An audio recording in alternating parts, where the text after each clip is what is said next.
ना excellence mastermind coaching के YouTube channel में आपका बहुत बहुत स्वागत और अभिनंदन करता हूं। और मेरा ये पॉलिटी या राज्य व्यवस्था का 5वां वीडियो है, जिसमें मैं आपको कुछ टॉपिक बताने जा रहा हूं। तो चलिए हम उसको शुरू करते हैं। हमारा टॉपिक है आपका सीएजी है ना। सीएजी बहुत महत्वपूर्ण पद है, ऑडिट करता है ये पूरे हिंदुस्तान के में इसका प्रभाव होता है। राज्य सरकार और केंद्र सरकार दोनों के संचित निधियों की ये ऑडिट करता है। इसको हिंदी बोलते हैं नियंत्रक एवं महालेखा परीक्षक। ठीक है, महालेखा परीक्षक। तो इसका मुख्य काम जो है वो जो सरकारी आय व्यय होते हैं उनकी देखरेख करना होता है, उसका संरक्षण करना होता है। इसके कारण से इसको जो है वो सरकारी धन का रखवाला भी कहा जाता है। ये आता है क्वेश्चन, सरकारी धन का रखवाला। ठीक है, ये आता है सरकारी धन का रखवाला या जो सार्वजनिक संपत्ति है उनका रखवाला किसे कहा जाता है, तो वो सीएजी को है ना, नियंत्रक एवं महालेखा परीक्षक को। तो चलिए इसको हम शुरू करते हैं। तो ये एक संवैधानिक प्राधिकारी है और इसका प्रावधान जो है वो अनुच्छेद 148 से 151 तक में है। 148 से 151 तक में जो है वो अनुच्छेद है ना, संविधान का अनुच्छेद में प्रावधान किए गए हैं। संवैधानिक अधिकारी है और ऑडिट करता है। ठीक है, चलिए आगे चलते हैं। इसकी नियुक्ति कौन करता है, या एग्जाम में क्वेश्चन पूछता है सीएजी की नियुक्ति कौन करता है। कौन करता है बच्चों? तो राष्ट्रपति करता है ना। कौन करता है? राष्ट्रपति इसकी जो है वो नियुक्ति करता है। ठीक है, और आगे चलते हैं कि इसका कार्यकाल क्या होता है ना। तो इसका कार्यकाल देखते हैं। इसका कार्यकाल क्या होता है, थोड़ा सा अलग हटके है ना, जैसा आपने पढ़ा है अभी तक।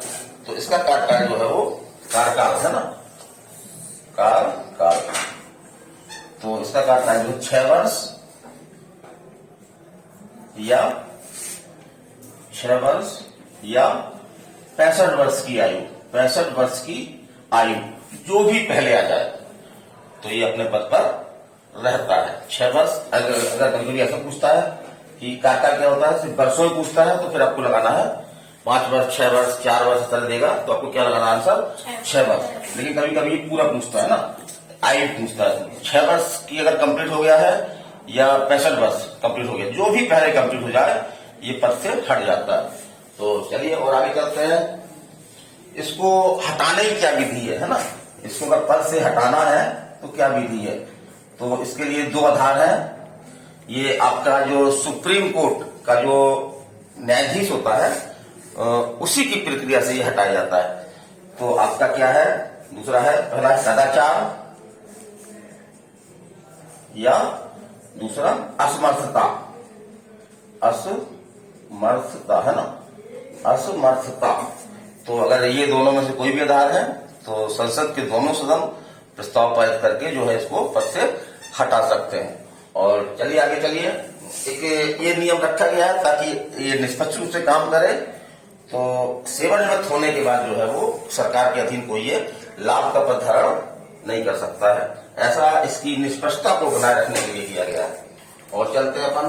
तो इसका जो है वो कार्य क्या है, तो जैसा हम पहले चर्चा कर चुके हैं, ये इसका मुख्य कार्य जो है वो ऑडिट करना है। जो सरकारी धन है जो व्यय किया जाता है तो वो क्या व्यय सही ढंग से किया गया कि नहीं किया गया है, ये देखना सब इसका मुख्य कार्य है। तो ये न केवल केंद्र सरकार बल्कि राज्य सरकार के संबंध में भी जो है ऑडिट का काम करता है। तो ये पूरे भारत के लिए होता है। ठीक है, आगे चलते हैं। जैसा कि हमने बता दिया था कि एक क्वेश्चन बहुत ज्यादा आता है कि इसको सरकारी धन का रखवाला कहा जाता है ना। और इसकी रिपोर्ट जो है वो संसद के दोनों सदनों में पेश की जाती है। और जो राज्य संबंधी रिपोर्टें होती हैं वो ये राज्य की विधानसभा में भेज देता है। तो इन पर काफी वाद विवाद होता है, प्रश्न होते हैं। यदि कोई गड़बड़ी होती है तो वो मीडिया में आती है।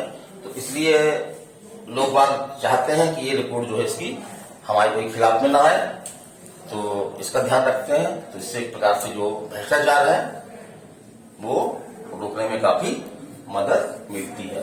और एक चीज हम बताना चाहेंगे, कभी कभी पूछ देता है कि वर्तमान में नियंत्रक महालेखा परीक्षक कौन है, ऐसा एग्जाम में क्वेश्चन आ जाते हैं। तो जो वर्तमान में है वो है आपके गिरीश चंद्र मुर्मू, है ना। कौन है आपके वर्तमान में? गिरीश चंद्र मुर्मू, है ना, गिरीश चंद्र मुर्मू। तो याद रखिएगा, गिरीश चंद्र मुर्मू, है ना। ये वर्तमान में जो है वो आपके सीएजी या नियंत्रक महालेखा परीक्षक है।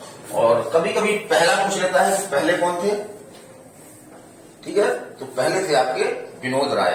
प्रथम कौन थे? प्रथम सीएजी विनोद राय, है ना, विनोद राय। इसको ध्यान में रखिएगा, है ना, राय, है ना, ठीक है। तो इस तरह से ये टॉपिक पूरा हुआ। और इसका वेतन वगैरह वही होता है जो उच्चतम न्यायालय के न्यायाधीश का होता है ना। तो आगे बढ़ते हैं, अपन दूसरा टॉपिक लेते हैं। दूसरा टॉपिक जो है हमारा वो है आपका भारत का महान्यायवादी, है ना। ये आपका सेंट्रल का पद है, कानूनी पद है ये, भारत का महान्यायवादी। इसको अंग्रेजी में इसका नाम ज्यादा फेमस है, अंग्रेजी बोलते हैं इसको अटॉर्नी जनरल, है ना। तो महान्यायवादी,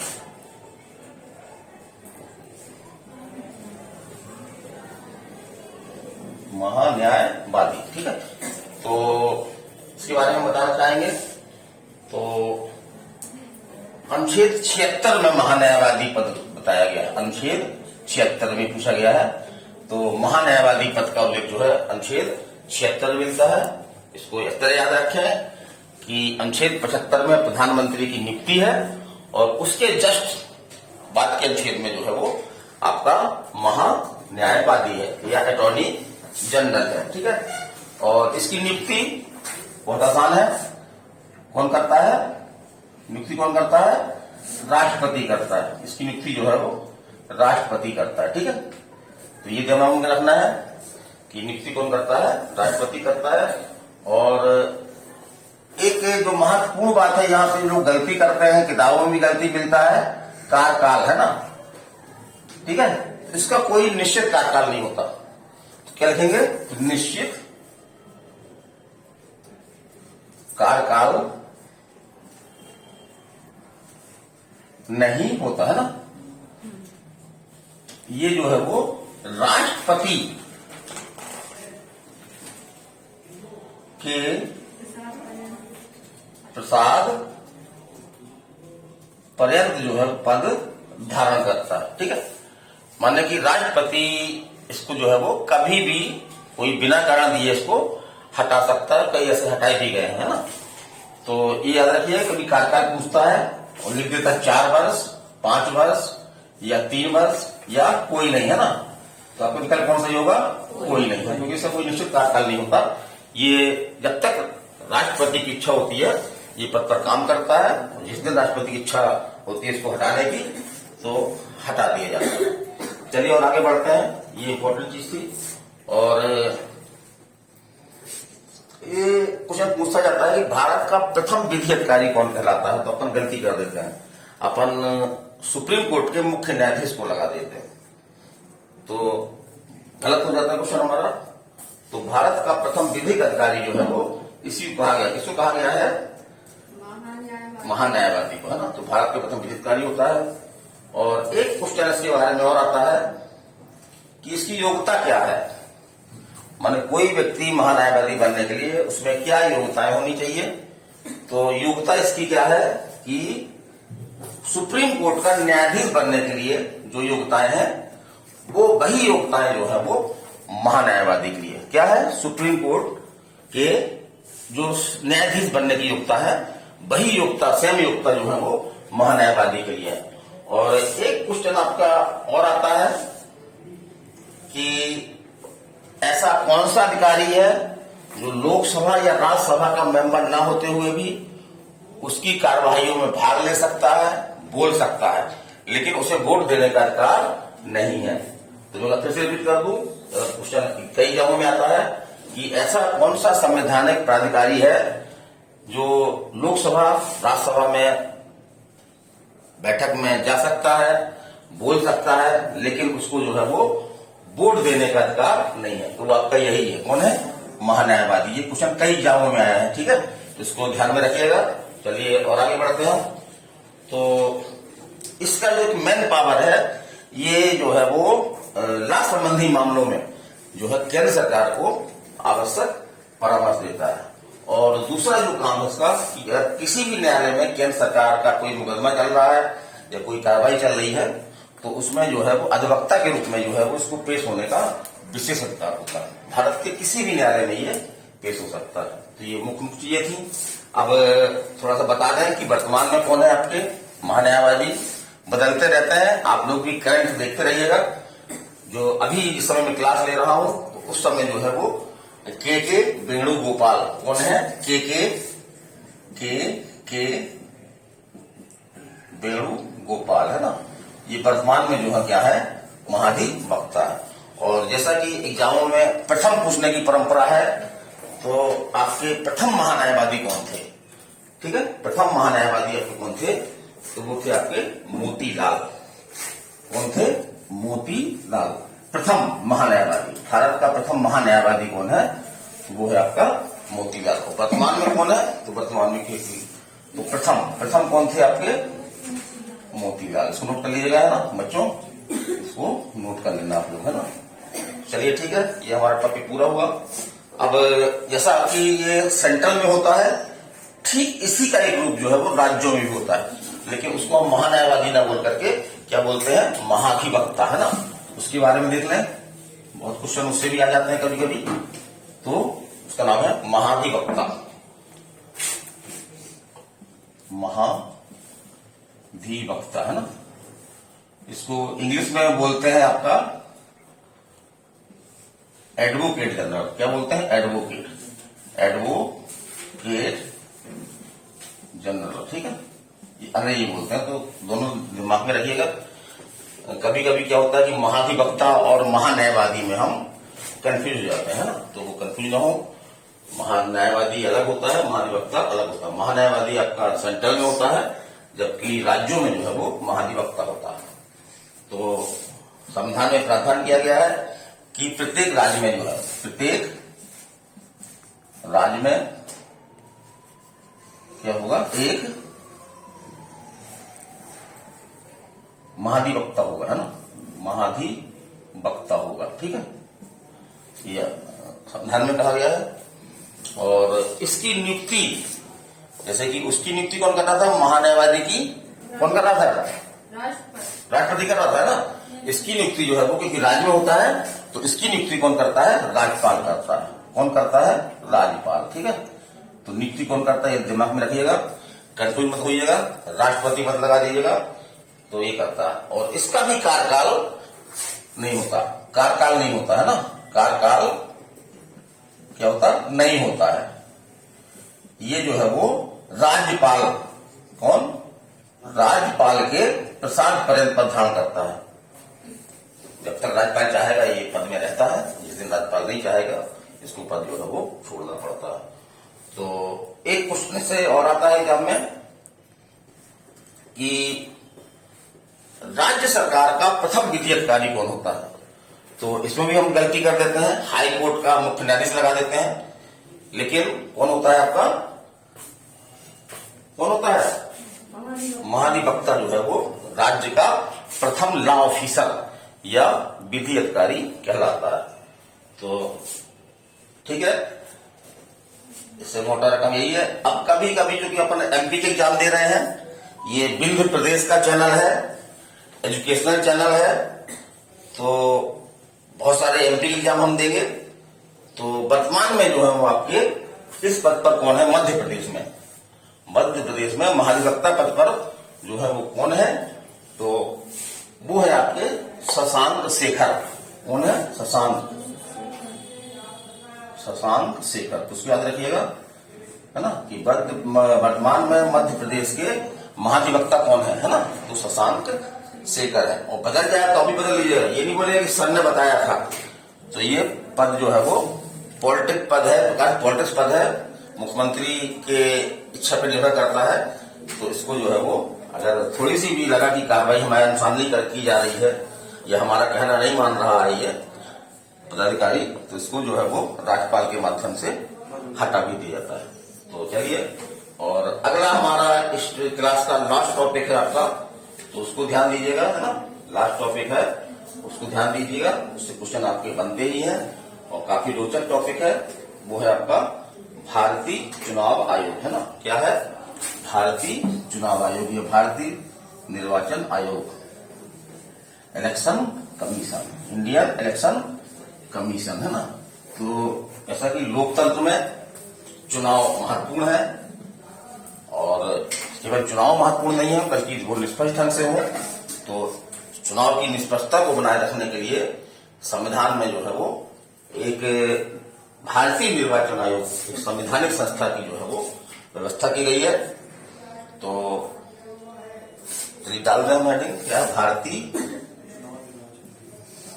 भारतीय चुनाव या निर्वाचन एक ही शब्द है ना, भारतीय चुनाव आयोग, जो भी आपको सुटेबल लगे समझ जाइएगा अगर कि कौन सा लिखा है उसका क्या मतलब। भारतीय चुनाव आयोग, है ना। तो लोकतंत्र का एक आधार स्तंभ है ना, क्योंकि निष्पक्ष चुनाव से ही जो है वो एक सच्चे लोकतंत्र की स्थापना होती है। तो ये संवैधानिक पद है और अनुच्छेद 324 से 329 तक, 324 से 329 तक भाग 15 में जो है वो चुनाव आयोग संबंधी जो है वो महत्वपूर्ण प्रावधान किए गए हैं। और इसका गठन कैसे होता है ना, कौन कौन होता है इसमें, तो इसका गठन कैसे होता है, यह कभी कभी ऐसा क्वेश्चन पूछता है कि अनुच्छेद 324 किससे संबंधित है। अनुच्छेद 324 जो है वो किससे संबंधित है, तो वो आपके भारतीय चुनाव आयोग से संबंधित है। ठीक है, किससे संबंधित है? भारतीय चुनाव आयोग से। तो चलिए इससे गठन कैसे होता है, देखें, है ना। तो इसके वर्तमान में जो गठन है, इसका गठन, तो ये जो है वो 3 सदस्यीय है ना। एक तो आपका जो है वो मुख्य निर्वाचन, ये चुनाव है ना, निर्वाचन आयुक्त होता है, मुख्य चुनाव आयुक्त। और इसके अलावा इसमें जो है वो 2 आपके जो है वो क्या होते हैं, निर्वाचन आयुक्त होते हैं, निर्वाचन आयुक्त। ठीक, निर्वाचन आयुक्त, ठीक है। पहले एक सदस्य होता था ये, है ना, लेकिन 1993 में जो है उसको 3 सदस्य बना दिया। तो ये पुस्तक कब बना दी है इसको 3 सदस्य? 1993 में जो है इसको 3 सदस्य बना दिया गया। माने एक तो मुख्य निर्वाचन आयुक्त और 2 होते हैं आपके निर्वाचन आयुक्त। ठीक है, और इन सभी की नियुक्तियां कौन करता है, तो सभी की नियुक्तियां जो है वो कौन करता है, राष्ट्रपति करता है। कौन करता है? राष्ट्रपति। माने मुख्य चुनाव आयुक्त की और इनकी, है ना, नियुक्ति कौन करता है, राष्ट्रपति करता है। ठीक है, चलिए आगे बढ़े। और इनका कार्यकाल क्या होता है, ठीक है, जो ये पदाधिकारी बताया हमने 3, इनका कार्यकाल क्या होता है ना। तो थोड़ा सा नियंत्रक महालेखा परीक्षक से मिलकर जुलता है ये, सीएजी से। तो कार्यकाल है ना, काल, ठीक है। तो पहला हम इसको ले रहे हैं मुख्य चुनाव आयुक्त को, इसका 6 वर्ष या 65 वर्ष की आयु, है ना, 6 वर्ष या 65 वर्ष की आयु, जो भी पहले हो जाए, है ना, जो भी पहले पूरी हो जाए, जो भी पहले हो, है ना, इसका कार्यकाल होता है। और फिर हम ले रहे हैं आपका जो चुनाव आयुक्त होते हैं, 2 चुनाव आयुक्त होते हैं इसमें, जैसा हमने बताया आपको। तो उनका कार्यकाल मिलता जुलता है, केवल सिर्फ आयु में अंतर है ना। तो इनका भी जो है वो 6 वर्ष या 62 वर्ष, है ना। यहां पे उसमें 65 था, इसमें 62, ध्यान रखिएगा। इसमें क्या था, 65 था, इसमें 62 है। तो मुख्य चुनाव के लिए 65 वर्ष और अन्य चुनाव जो होते हैं उनके लिए 62 वर्ष। बाकी 6 वर्ष दोनों में क्या है, सेम है। तो जो भी पहले हो जाए इसका कार्यकाल होता है। ठीक है, और पद से हटाने की क्या विधि है, पद से हटाने की विधि देख लें। अभी तक कदापि किसी को हटाया नहीं गया। टीएन सेशन के खिलाफ इस तरह का चर्चा चल रही थी, लेकिन उनके खिलाफ भी जो इस तरह की कोई कार्रवाई नहीं की गई। तो हटाने की प्रक्रिया, तो जो मुख्य चुनाव आयुक्त है, हटाने की प्रक्रिया है ना, हटाने की प्रक्रिया, इसको हम अलग अलग चलते हैं। जो मुख्य चुनाव आयुक्त है, मुख्य चुनाव आयुक्त, तो इसको हटाने की प्रक्रिया कठिन है। इसको सुप्रीम कोर्ट के जो न्यायाधीश को हटाने की प्रक्रिया बताई गई है संविधान में हमारे, तो वही प्रक्रिया इसमें भी है। माने कोई पूछ सकता है किस तरह हटा सकता है, तो सुप्रीम कोर्ट के न्यायाधीश, मुख्य न्यायाधीश की बात नहीं कर रहे हम, सुप्रीम कोर्ट के न्यायाधीश जो है हटाने की प्रक्रिया भी हम, अगला टॉपिक हमारा होगा भारतीय न्यायपालिका, तो उसमें हम सुप्रीम कोर्ट, हाई कोर्ट और जो जिले स्तर पर न्यायालय होते हैं उनके बारे में एक संक्षिप्त और महत्वपूर्ण फैक्टों से भरा हुआ एक वीडियो देंगे आपको। अगला वीडियो हमारा यही होगा, है ना। तो इसको हटाने की प्रक्रिया क्या है, तो एससी सुप्रीम कोर्ट के न्यायाधीश जैसी, है ना, वो प्रस्ताव पारित करेगी और उसको राष्ट्रपति फिर हटा देगा। लेकिन जो आयुक्त होते हैं, है ना, हमने बताया था कि 2 आयुक्त होते हैं, चुनाव आयुक्त है ना, चुनाव आयुक्त, तो 2 चुनाव आयुक्त जो होते हैं, तो उनको हटाने की प्रक्रिया सरल है। वो इस तरह नहीं हटाते हैं, बल्कि राष्ट्रपति जो है वो मुख्य चुनाव आयुक्त से परामर्श करके जो है उनको हटा सकता है। ध्यान देना है ना, मुख्य चुनाव आयुक्त की प्रक्रिया अलग है और जो 2 चुनाव आयुक्त है उनकी प्रक्रिया क्या है, उनकी प्रक्रिया सिंपल है कि राष्ट्रपति जो है वो जो मुख्य चुनाव आयुक्त होगा उस समय का, उससे क्या करेगा, परामर्श करके जो है इनको हटा सकता है। चलिए और आगे बढ़ते हैं। वेतन वगैरह क्या है ना, तो वेतन जो है इसका, जो आपके सुप्रीम कोर्ट के न्यायाधीश का वेतन है वही इसको वेतन मिलता है। वो वेतन क्या है, 2,50,000, है ना। तो जो मुख्य चुनाव आयुक्त है वो कितना वेतन पाता है, 2,50,000। इसको क्या बोलेंगे, 2.5 लाख। क्या बोलेंगे पूजा, 2.5 लाख, है ना। तो आगे चलते हैं, इसके काम क्या है ना, इसके कार्य क्या है, तो महत्वपूर्ण कार्य है, चुनाव से लेकर के ही कार्य है। तो अगर हम इसको क्रम से दिमाग में बैठा लें कि चुनाव में क्या क्या होता है, वो सभी इसके कार्य हैं। जैसे कि चुनाव में जो अधिसूचना जारी होती है, चुनाव की अधिसूचना जारी होती है सबसे पहले, है ना, तो अधिसूचना जारी करना इसका काम नहीं है, इसका कार्य नहीं है। ये कार्य किसका है, राष्ट्रपति का है। इसका कार्य है राष्ट्रपति का है। तो इसको छोड़ करके, जैसे कि आपका चुनाव क्षेत्रों का निर्धारण करना, चुनाव क्षेत्रों का परिसीमन बोलते हैं उसको, परिसीमन या निर्धारण करना, ठीक है। दूसरा है आपका मतदाता सूची तैयार करना, मतदाता सूची, ये काम इसका बराबर चलता रहता है। तो मतदाता सूची तैयार करना, फिर आपका जो है वो मतदान करवाना, मतदान करवाना, शांत रहिए आप लोग, मतदान करवाना, है ना, आपकी क्लास रिकॉर्ड हो रही है, मतदान करवाना। अब और क्या हो सकता है भाई, चुनाव लड़ते ना, चुनाव कौन लड़ता है, राजनीतिक दल लड़ते हैं ना। तो अगला काम है आपका राजनीतिक दलों को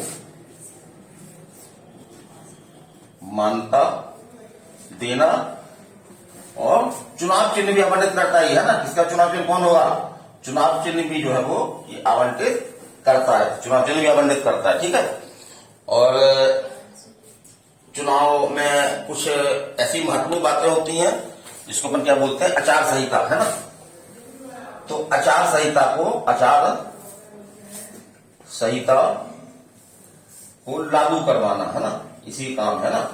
जैसे तो बहुत सारी बातें होती है, कैंडिडेट क्या नहीं करेगा, कोई प्रलोभन नहीं देगा मतदाता को, है ना। एक चुनाव की खर्च सीमा होती है कि इससे अधिक जो है वो खर्च नहीं करेगा। तो ये बातें हैं, किसी पर व्यक्तिगत आक्षेप नहीं लगाएगा।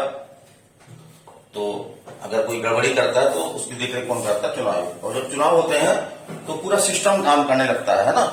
उसमें आपका जो है वो राज्य में पदाधिकारी होते हैं और जो कलेक्टर होता है आपका वो जिला चुनाव अधिकारी हो जाता है ना। तो पूरे कलेक्टर के गाइडेंस में होते हैं। इसका कोई अपना विशेष तंत्र बहुत छोटा होता है। तो सरकारी तंत्र जो है वो एक प्रकार से जब चुनाव की अधिसूचना जारी हो जाती है तो इसके नियंत्रण में आ जाते हैं और वो इनका कहना मानते हैं। तो और देखें तो चुनाव का नियंत्रण करवाना। अब ये देखते हैं कि ये एक क्वेश्चन आया था एमपीपीएससी में कि ये कौन कौन से चुनाव करवाता है, ये कौन कौन से चुनाव करवाता है ना। तो इस पे देख लीजिए कौन कौन चुनाव करवाता है ये, इसमें क्वेश्चन ही आया था आपके एग्जाम में। हाँ, कभी एक क्वेश्चन ऐसा आता है कि कौन सा चुनाव आयोग का काम नहीं है ना। तो ये 3 आपका कोई भी दे देगा, इसमें 3 निकाल देगा और चौथा ये लिख देगा चुनाव की अधिसूचना जारी करना। तो ये चुनाव की अधिसूचना जारी नहीं करता, बल्कि कौन करता है, राष्ट्रपति करता है।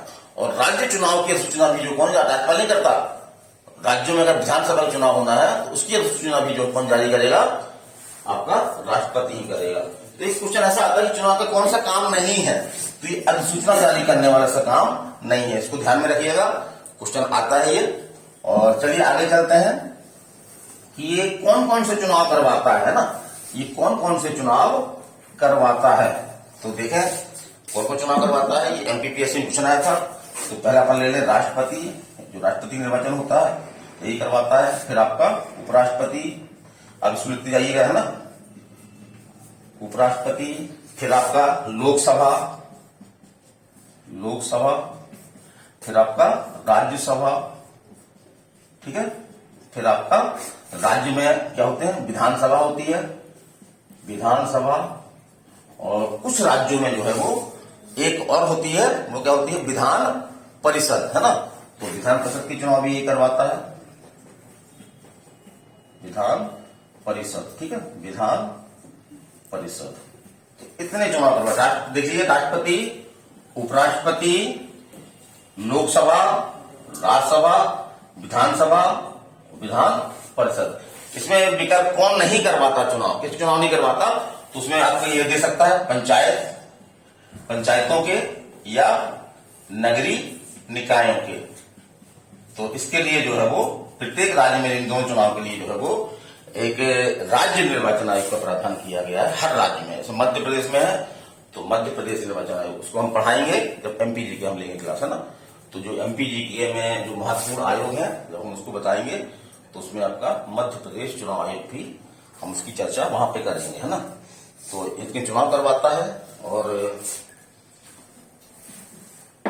वर्तमान में कौन है ये, वर्तमान में कौन है ये देखना अपन को, है ना। वर्तमान में मुख्य चुनाव आयुक्त कौन है ये पूछ सकता है, करंट क्वेश्चन भी हो सकता है ये, है ना। तो वर्तमान में कौन है बताया कोई, राहुल, नेहा, रुचि, अमित, पूजा, ये तो पता कर लेना, गूगल का युग है, तुरंत सर्च मारो। हम लोगों के समय बहुत कठिनाई होती थी पढ़ाने, मैटर ढूंढते थे। अब तो बस आपकी हाथ में एक मोबाइल और नेट, और वो भी नेट चालू रहे, तो बस थोड़ा सा टाइप करना है या बोल देना है माइक खोल करके, आपके सामने पूरी जानकारी आ जाएगी। हाँ, ये जरूर है कि उन जानकारियों में से आपको ये देखना होगा कि कौन हमारे उपयोगी है और कौन हमारे लिए उपयोगी नहीं है, क्योंकि दुनिया भर की जानकारी आ जाएगी। तो वर्तमान में कौन है, वर्तमान में है आपके मुख्य चुनाव आयुक्त सुनील अरोड़ा, अरोड़ा, सुनील अरोड़ा, है ना। ये वर्तमान में क्या है, मुख्य चुनाव आयुक्त है। और 2 चुनाव आयुक्त भी है ना, 2, वो कौन कौन से हैं, तो सुशील चंद्रा और राजीव कुमार। कौन कौन से हैं, सुशील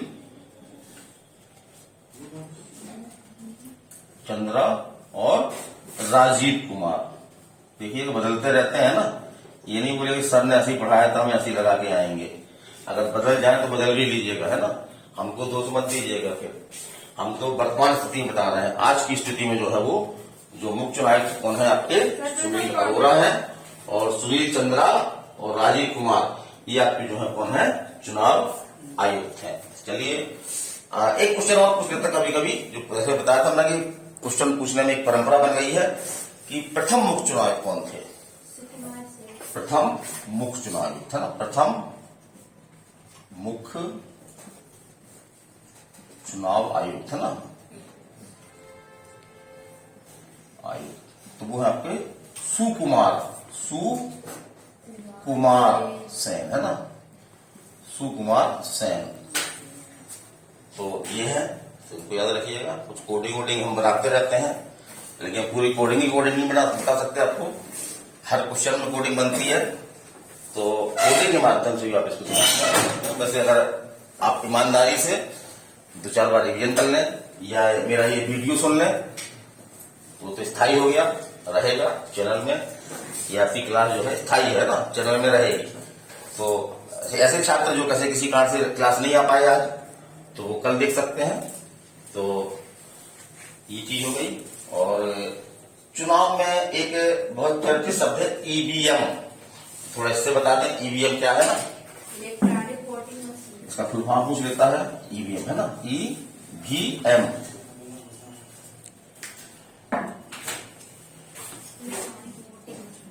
ईवीएम, ठीक है। इसका पूरा नाम क्या है? Electronic voting machine. क्या है? Electronic voting machine. ये लाइट से भी चल सकती है, और उन क्षेत्रों में क्योंकि काफी दूर दराज में चुनाव करवाए जाते हैं, तो इसमें छोटी सी बैटरी आती है, उसका उपयोग करके इस मशीन को हम चला सकते हैं। और ईवीएम का पहला प्रयोग कहाँ पे हुआ था, ऐसा क्वेश्चन एग्जाम में आया है। तो केरल की जो है वो एक विधानसभा है आपकी पारुल। केरल की एक विधानसभा है पारुल, है ना, ये विधानसभा क्षेत्र है वहां का। तो यहां पर जो है वो ईवीएम का जो है पहली बार प्रयोग जो है कब हुआ था? 1982 में, है ना। तो इसको याद रखिएगा, 1982 में। तो ईवीएम काफी विवादित है ना। कई लोग कहते हैं कि इसमें बेईमानी की जा सकती है, इसको हैक किया जा सकता है। चुनाव आयोग और भारत सरकार इस बात को नकारते हैं, और विरोधी दल जो है वो इसको क्या करते हैं, मुद्दे को उठाते हैं। थोड़ा सा पानी पी लिया, है ना। अब सुप्रीम कोर्ट के आदेश से जो है, जैसे कि हमने जिसको वोट दिया है उसको वोट जा रहा है कि नहीं जा रहा है, उसको देखने के लिए एक इसमें एक मशीन और जोड़ी जाती है, उसका नाम है वीवीपीएटी। वीवीपीएटी, है ना। तो एक छोटी सी मशीन होती है, जैसे हम वोट डालते हैं, बगल में आपकी ईवीएम रखी होती है। तो जैसे हम वोट दबाते हैं, उसमें जो है वो हमारा वोट किसको गया है, कुछ देर के लिए हमारे सामने स्क्रीन में जो है वो आ जाता है, और एक पर्ची जो है कट करके नीचे गिर जाती है। तो काउंटिंग भी कर सकते हैं। चुनाव की निष्पक्षता को देखते हुए क्या होता है कि कुछ क्षेत्रों में जो है वो कितने वोट पड़े हैं और उसके किस किस को मिले हैं। कभी कभी मशीन का मिलान और उसमें गिन करके दोनों का मिलान भी कर लेते हैं, ताकि चुनाव की निष्पक्षता जो है वो बनी रहे। तो इसका फुल फॉर्म क्या है ना। फुल फॉर्म अभी पूछा गया है। एक बैंक का पेपर देख रहा था मैं, तो बैंक के पेपर में जो है इसका फुल फॉर्म क्या है ना। चलिए लिखिए फुल फॉर्म क्या है। इसका फुल फॉर्म आपका जो है वो है वी से वोटर, ठीक है, इस तरह हम बना रहे हैं, वी से वोटर, और दूसरे वी से वेरीफाइबल,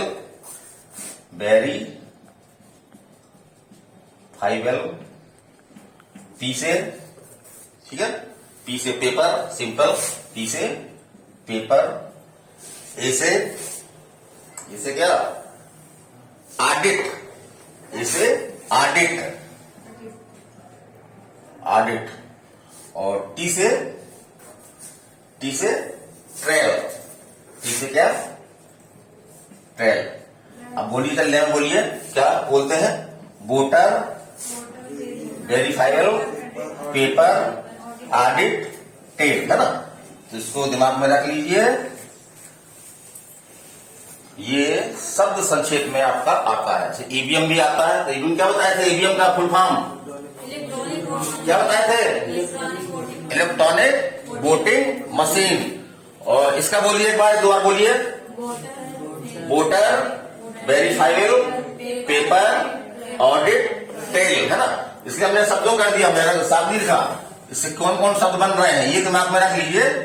तो अगर एक आध दो भूलते भी हैं बीच का, तो उसमें विकल्प में मिल जाएगा, आपको विकल्प देख करके याद आ जाएगा, है ना, एक आध दो, है ना। जैसे भी, पहले भी से क्या है, वोटर सिंपल है, वोटर भाई वोटिंग वाला काम ही इसका वोटर हो गया। दूसरे से क्या करते हैं, ये वोटर को वेरीफाइड कर दिया है ना, कि वोट किसको, जो उसको दिया गया उसको मिला कि नहीं मिला, तो वेरीफाइबल हो गया। फिर पेपर इसमें यूज होता है।